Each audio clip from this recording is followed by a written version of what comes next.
Welcome to Censored. I'm Aoife Vertnach. And I'm Lloyd Maeve Houston.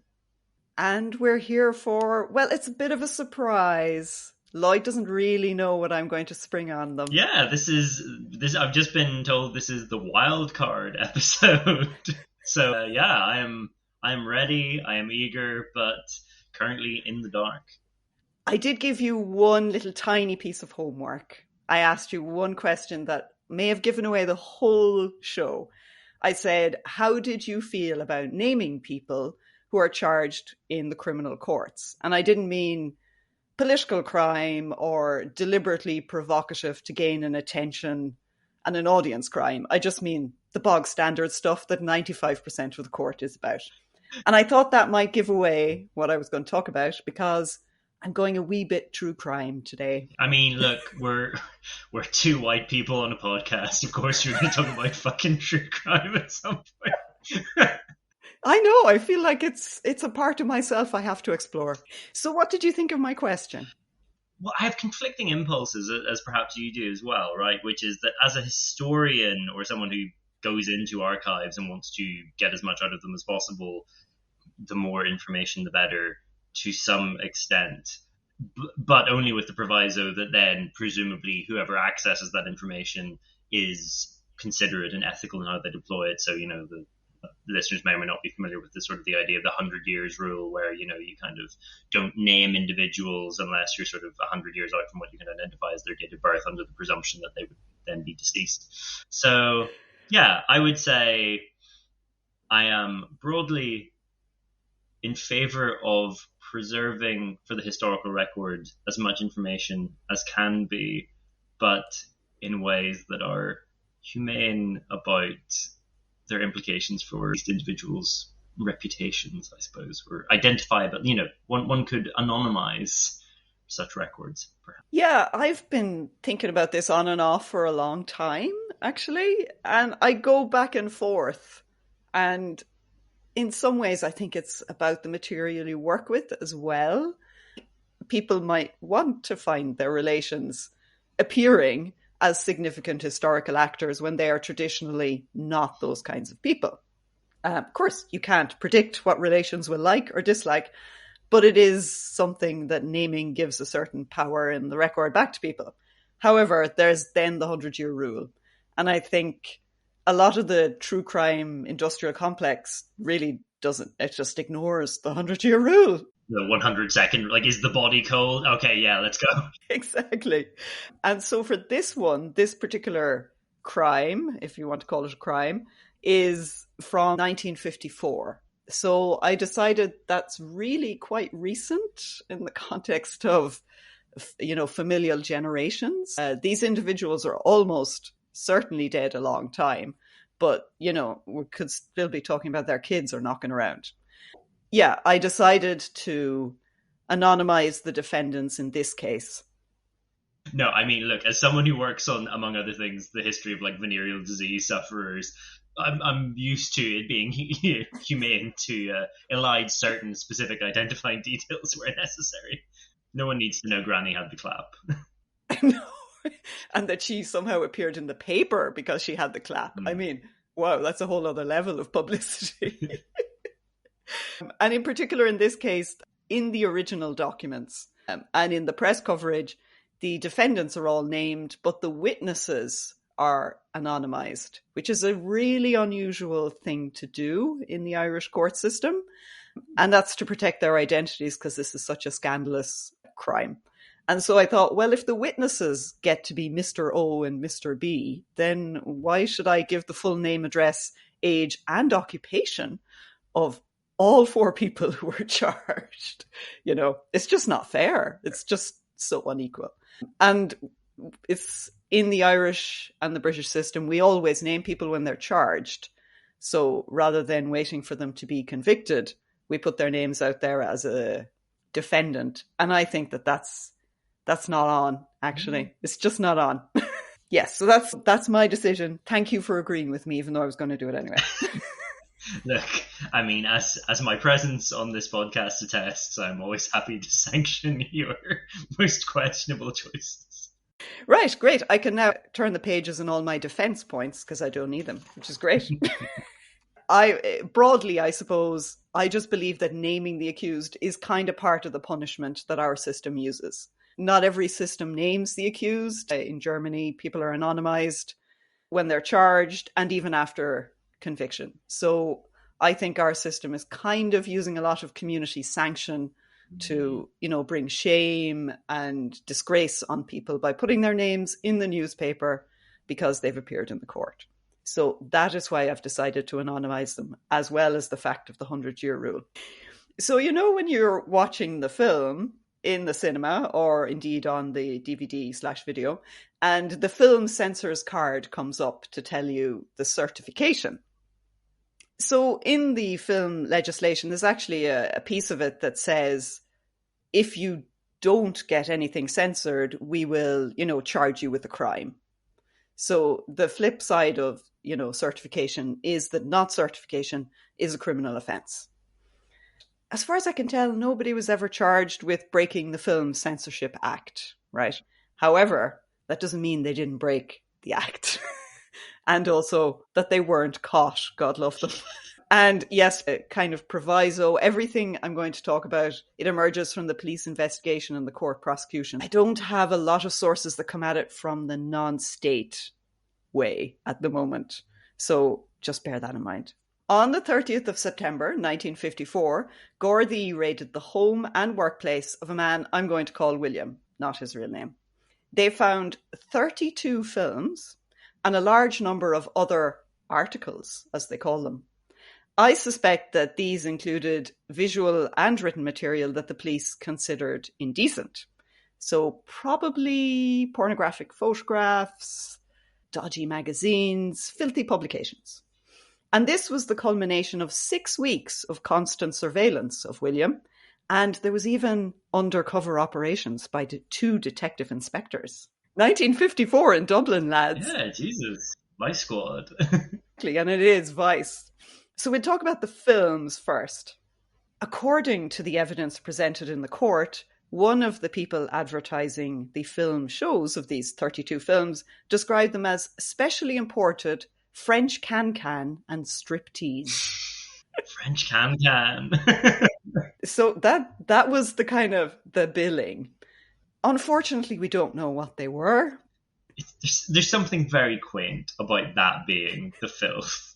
Like, I feel like in the mid-1950s, it was possible to get something a lot more explicit on celluloid. I mean, yes, there are a couple of surviving hardcore porn movies from the 1930s. So it's not impossible that there was more available. So what they're called, generally when people talk about these, they're called stag films because they're shown to groups of men in a party setting, like a stag party. Because, I mean, like, who doesn't love sitting around in a room full of your mates knowing that at least, like, 90% of you are kind of rocking a semi? That's definitely a mode of sociability I've always found comfortable and convivial. It's a closed world to me, I will admit. I'm trying to imagine how it works. That's not to yuck anyone's, like, I am, as you can imagine, very much in favor of people kind of, pursuing whatever kind of, erotic pleasure they wish, but just the stag film as a kind of like, yeah, we'll get a bunch of lads together and we'll just crack this on, I've always found slightly, wouldn't be my scene. And they are mostly very short films now. In the case of the Dublin ones, one of the film exhibitions took 1 hour and 20 minutes, and that was 4 separate films. So, according to the state's case, some of them were produced in Ireland. Okay. I think we just need to pause and think, 1954, there are homemade Irish pornos doing the rounds. Oh man! What does 1950s Irish lingerie look like? Yeah, what's the setting? How did the cops know when they watched the films that some of them were made in Ireland? That's a Mayo arse if ever I saw it. Was it the background scenery? They went, oh my God, that's the Wicklow Mountains. There are so many questions. It's quite possibly porn might be a strong word for a lot of these films. I think it would definitely be classed erotica now. It's probably just semi-nude women, really. But of course, we don't know because they didn't tell us. And one of the things about the films that this man William owned is that they appear to be kind of commonly owned by other people, because one of his customers complained after a show, but I've already seen those ones. So I was trying to work out, looking at some of the more famous surviving stag/porno films of this era, and one of them is called Smart Alec, and it's from 1951. It's described as the most widely seen stag film in film history. So that's quite likely to have been in his collection. I think if it's like the bog standard one that everyone has seen, good chance. In the context of Irish pornography, I feel like bog standard becomes a phrase with slightly different meaning. Maybe these erotic films were filmed during turf cutting season. Exactly. I mean, there's got to be something to be said for, the digging and the sweating and... Sorry. But let's say that definitely there was canning going on. Well, there were films made a lot based on the Folie Bergère thing in France. So there's a number of those have survived. So it's going to be one of those kind of films. Who knows what else? They were just kind of saying, like, there's home produced and then there's foreign films.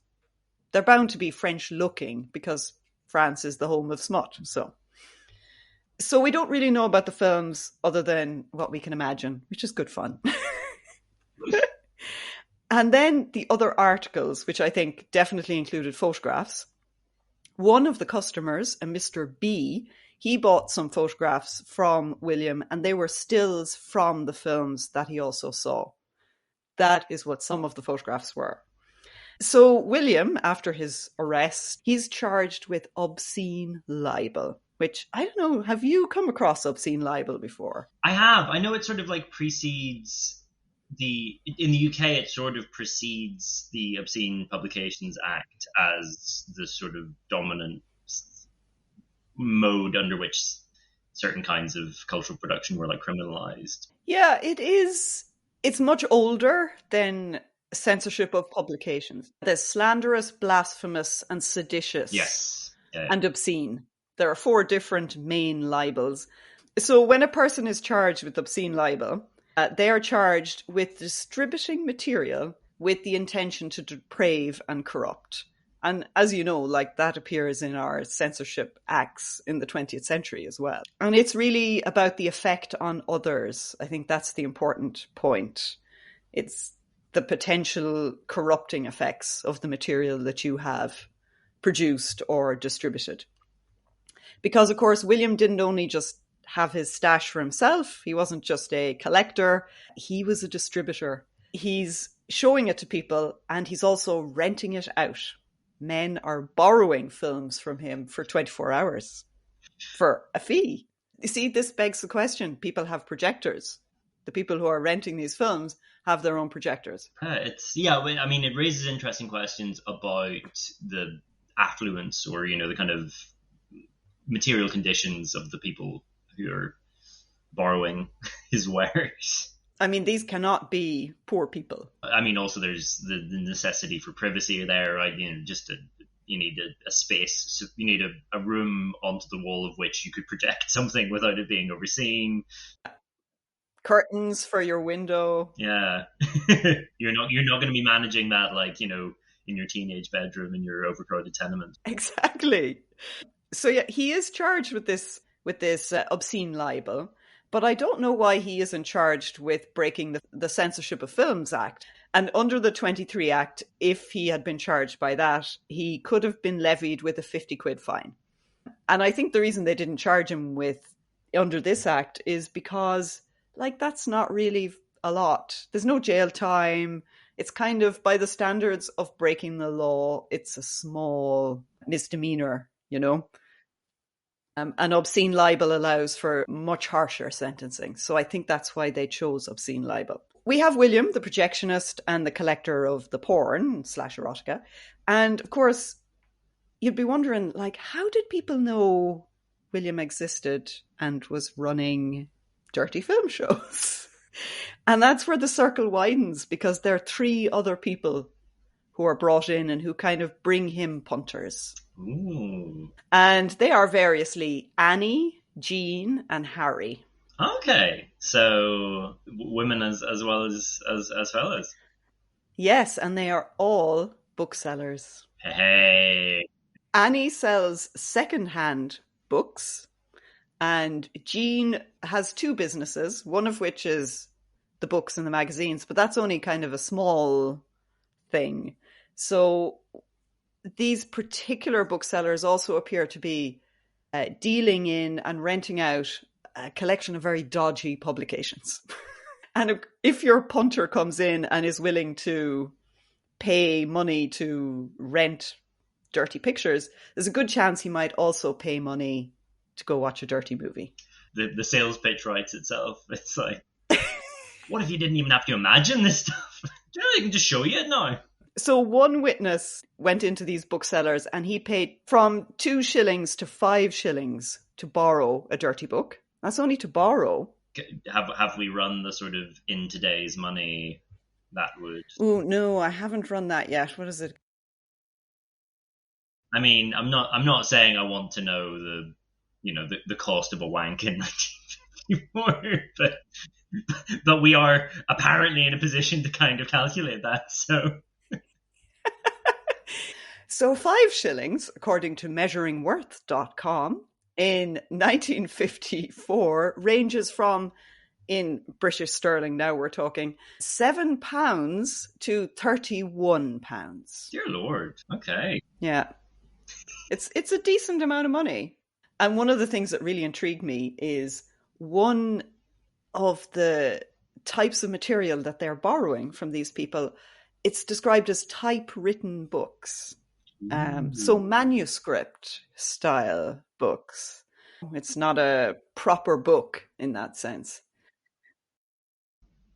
I suppose it's also a way around importation as well, if you're trying to get stuff in from the outside. Funny you mention importation, because in the court case, Annie, the secondhand bookseller, claimed that she got her stash of dirty prints, books, and manuscripts from William, and that he imported them. So well-connected man, which again suggests, I suppose, a level of largesse on his part to be able to regularly be on the continent or over in at least the UK. Or at least he has a familiarity with the ways that you could dupe the customs, or... So the bookshops in this particular case are the hub where not only do you get the filthy publications, you get to arrange to watch the dirty films. Right, okay. So do we know that they're where they're screened, or is it just where you book in? That's the whole thing. It's mad. It's just mad. One witness went to Annie's shop and it had been suggested to him that maybe he would like to, as you say, continue his explorations in this field. And so he showed up at the given time and he met William in Annie's shop. William owns a car, right? 1954, he owns a car. Oh my God. Good money in showing filthy pictures. Wait till you hear how much he charged. So William picks up his punter and drives him to an address in Phibsborough, address not given in the court, maybe because someone lives there and they don't want to mortify them. And he shows him 5 films. And this witness paid £2, 10 shillings and 9 pence. And that includes the films and a lift there and a lift back. I mean, again, do we have the present day?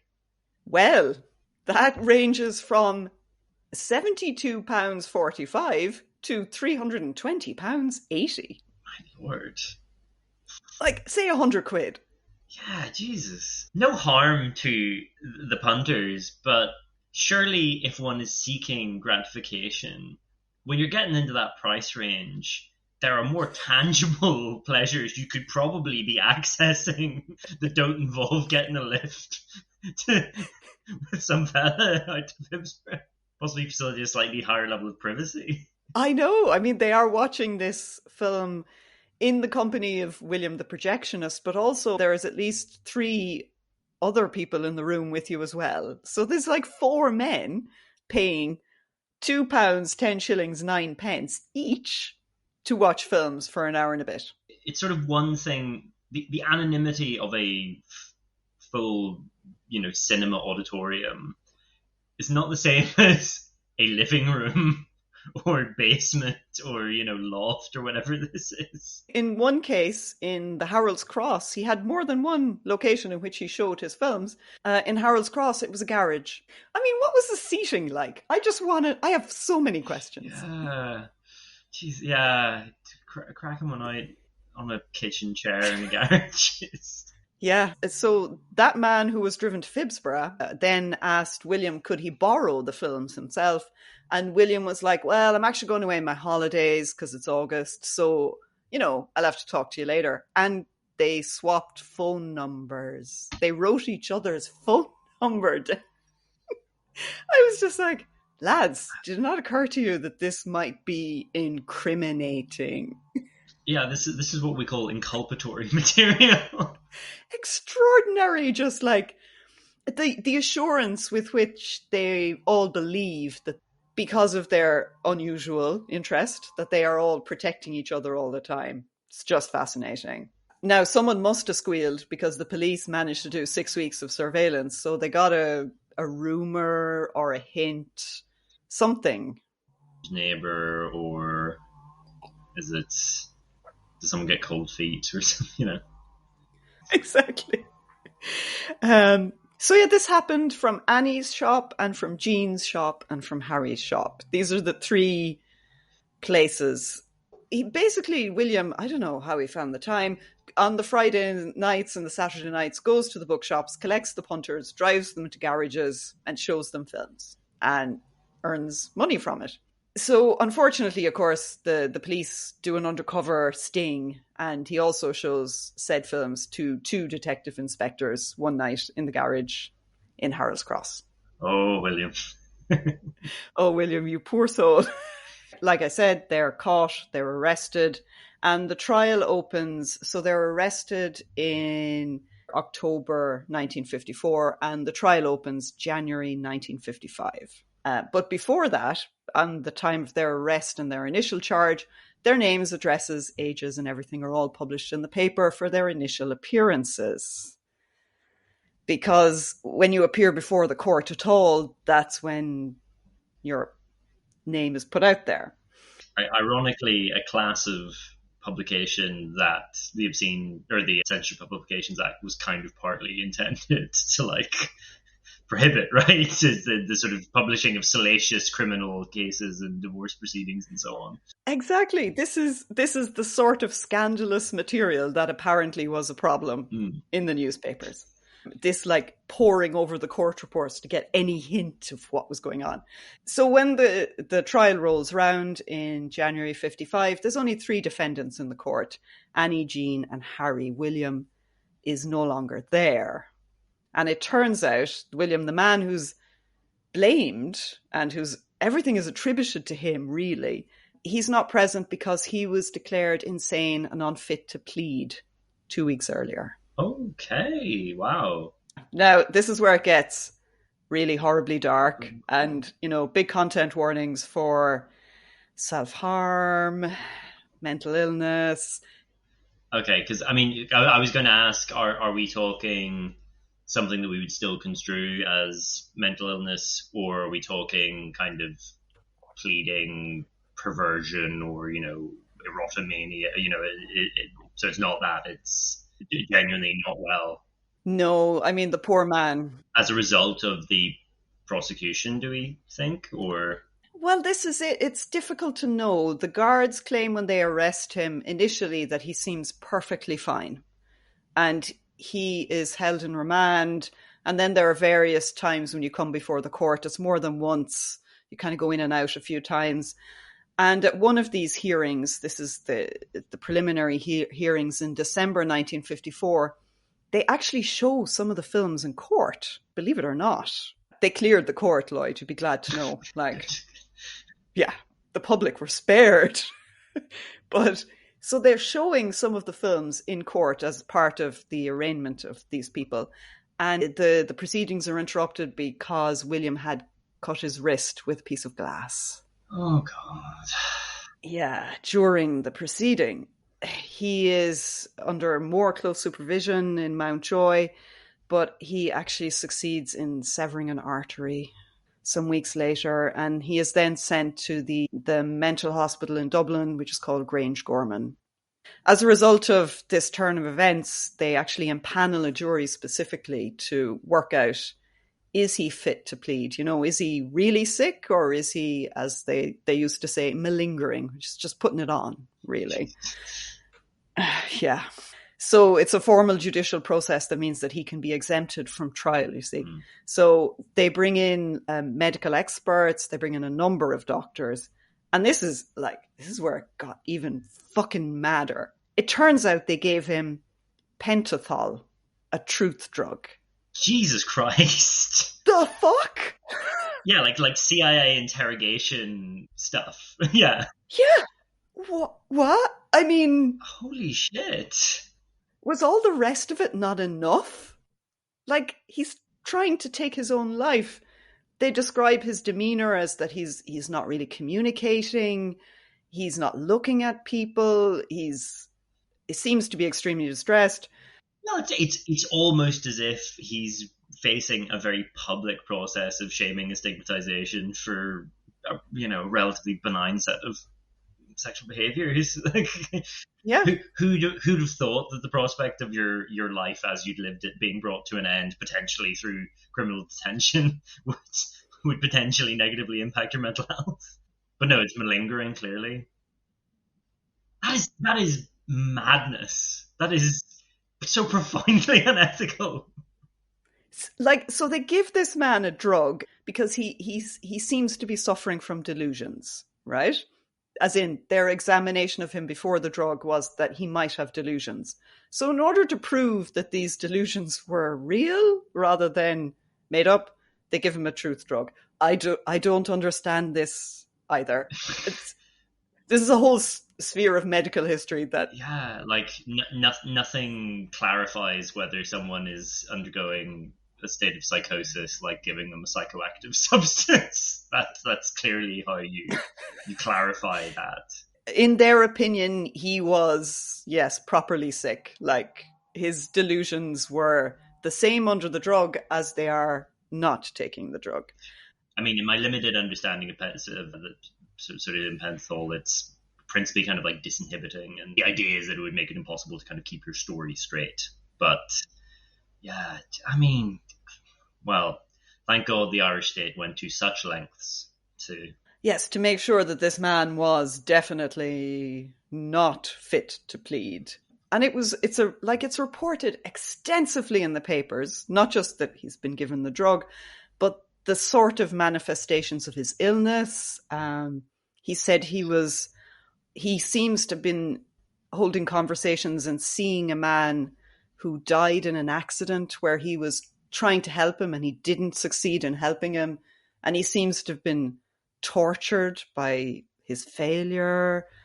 He believed he was responsible for the death of a colleague, even though he wasn't. It's also like, I mean, I understand that obviously someone's, like, I understand that legally, it's like the mental state of someone facing prosecution is obviously important and so on. But like, I really don't understand how any of this pertains to him screening. Like God. And also why any of this has to be in the paper in such great detail. So the doctors did think that he was too sick, and they weren't really sure what was wrong with him. They were like, oh, well, it could be a brain tumor, but we don't know. So but it is kind of striking that he was absolutely fine until maybe a month or two into this court proceeding, and he collapsed. I mean, he had a complete breakdown. I mean, that's why I didn't want to name him either. It was just like I think that the publicity and as you say, the public disgrace of being in court like that I think that may have had as at least a contributory factor to what happened to the poor man, right? So the other three, Annie, Jean, and Harry, are all tried together. But because William isn't there, he doesn't have any legal representation or anything. He kind of becomes like the person everyone gets to blame for the problem. Now, it is true, he's the man who owns the films, okay? And he's the one who's projecting them. But that doesn't mean that he's, I suppose, the driving moral corrupting agent, right? There's a difference. So the other defendants start to use the language of the court and the state to defend themselves. So Jean says that he was corrupted after watching William's films, and that's why he did what he did. Right. Sure. Adult human being with your own business, corrupted by watching a couple of films. And also, he didn't make hardly any money out of it. So, like, it wasn't for financial gain that he did it. So he says. And his lawyer, Jean's lawyer, described William as a dominating personality. Jesus Christ. Right. Yeah. And then, you know, to some extent, I nearly don't blame them because they are desperately trying to get out of what must be horrific.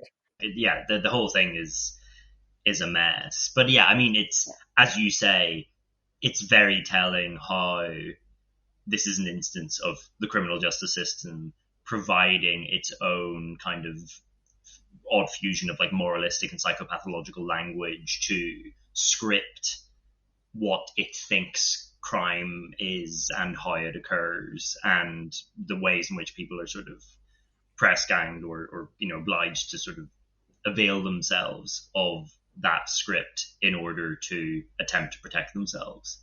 Yeah, I mean, it's an efficient defense, but it's gross. So Harry, the state described him as the right-hand booking agent for William. And he seems to have been kind of the linchpin, really, of how William is getting most of the punters. Annie gets in on the whole thing with the dirty books because William came to her and told her the books were being sold in many bookshops in the city. And he represented himself as a man of great influence. Annie is the only one who honestly admits that she was tempted by money. Like, that's okay up to a point, but her legal counsel actually says there was a demon of madness in him, but she didn't know. I mean, we're fully into like the language of the cinema, like depictions of this sort of vice now. This is wild. Or also this kind of sense of like psychopathology as social contagion, right? It's his madness was catching almost. He is really, you know, the core of the problem in this court case, even though he's not there. And it's because he's not there that they are able to do this. If he was presenting his own legal defense, it would be a much more complicated interplay between him and the other defendants. So at the end of the trial, they are sentenced, they are found guilty, and the Justice McLaughlin claimed it was a trade carried on by depraved persons, apparently as the result of one extremely depraved and perhaps mentally diseased mind, that it was very harmful to people who came in contact with those prepared for gain to take part in this nefarious trade. Again, playing the greatest hits, right? Like it's... He was waiting to say nefarious for weeks. So they are sentenced. The men, Harry and Jean, they're given 2 years with hard labour. So it's 2 years prison. The justice points out that he is being deliberately harsh in order to make an example of them. And he makes a point of saying, I am adding the hard labour. So hard labour doesn't seem to have been part of many sentences at this point. I was going to say it. I mean, the 2 years with hard labour, just through, you know, my own sort of training, resonates with like it's what Wilde gets for gross indecency under the Labouchere Amendment. It does feel like the kind of, it's a very 19th century moralistic kind of purgative. But Annie doesn't get hard labour. And her lawyer actually pleads for the sentencing to be deferred as well, to allow the justice to have a think. And he makes this really impassioned plea that, you know, she has already suffered enough. And he said she has received anonymous letters, been jeered at in the streets, and there has been no lack of persons ready to hurl stones at her. So her appearance in the paper as a trafficker of smut has already had really profound consequences. And if she has 3 children, they are also suffering the same. That the lawyer actually said that so openly was, I think it's just testament to the power of the negative publicity and what it can do in a community. Completely, yeah. I mean, especially one so kind of structured around shaming as Irish kind of public life is. Like, it's, your life is over functionally. Yeah. I mean, if we want to talk about being cancelled, as the way people like to throw it around.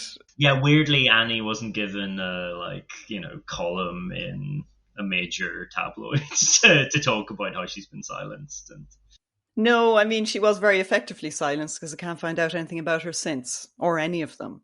They probably emigrated, realistically. To escape this, what else could you do? So she is sentenced to 6 months in prison, but no hard labour.